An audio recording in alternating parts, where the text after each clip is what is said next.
என்ன நம்ம பேசிகிட்டு இருக்கோம்?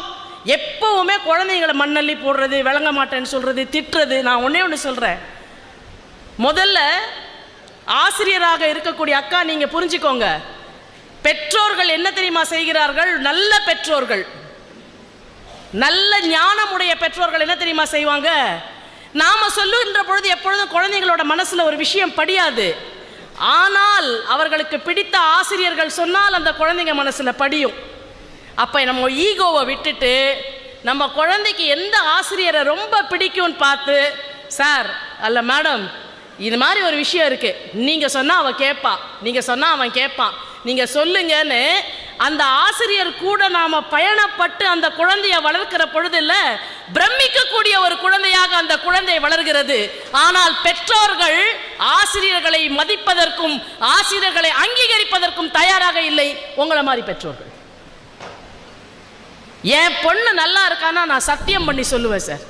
4ஆம் வகுப்பு படிக்கின்ற பொழுது அவளை நான் ஒரு பாட்டு வகுப்பிலே சேர்த்த பொழுது அந்த குழந்தையினுடைய வாழ்க்கையை பெரட்டி போட்டு மாற்றி காட்டிய ஸ்ரீமதி சுலோச்சனா பட்டாபிராமன் என்ற ஒரு பாட்டு டீச்சர் அந்த குழந்தையை மாற்றினாங்க. அருணா சாய்ராம் என்கின்ற மிகப்பெரிய சங்கீத கலைஞர் அந்த குழந்தையினுடைய வாழ்க்கையை மாற்றினார்கள். செம்மனார் கோயில் SRD வைத்தியநாதன் என்கின்ற நாதசுர கலைஞர் அந்த குழந்தையினுடைய வாழ்க்கையை மாற்றினார்கள். அவங்களுடைய ஸ்கூல்ல சாதாரணமாக டீச்சராக இருந்தக்கூடிய ஒரு 6ஆம் வகுப்பு டீச்சரான சுமித்ரா மிஸ் அந்த குழந்தையுடைய வாழ்க்கையை மாற்றினார்கள். 10ஆம் வகுப்பு வந்த பொழுது நீ என்ன பண்ணிட்டு இருக்க, உன் பொட்டன்ஷியல் என்ன தெரியுமா, நீ இவ்வளவு சோம்பேறியா இருப்பியான் என்று சொன்ன பிசிக்ஸ் குருமூர்த்தி அவர்கள் அவளுடைய வாழ்க்கையை மாற்றினார்கள்.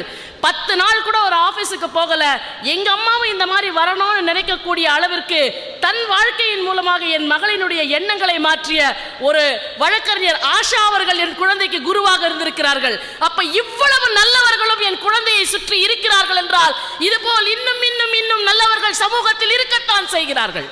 நீங்க அடையாளம் கண்டுக்கல, அவங்கள அடையாளம் கண்டு கொள்ளவில்லை. எல்லா இடத்திலும் நல்லவர்கள் இருக்கிறார்கள், எல்லா இடத்திலும் இல்லைன்னா எப்படி சார் இந்த அறக்கட்டளை இவ்வளவு அழகா ஒரு ஸ்கூல் நடத்த முடியும்? இழுத்து மூடிட்டு போயிருக்க வேண்டியது தானே. இவ்வளவு அழகாக ஒரு பள்ளிக்கூடம் நடக்கிறது என்று சொன்னால் இன்னும் நல்லவர்கள் இருக்கிறார்கள் என்பதற்கான அடையாளம் அது. எப்ப அதாவது தண்ணியை போட்டவன் போலீஸ்காரங்கிட்ட லஞ்சம் வாங்குற இவங்களே தான் பார்ப்பீங்களாமா? அதாவது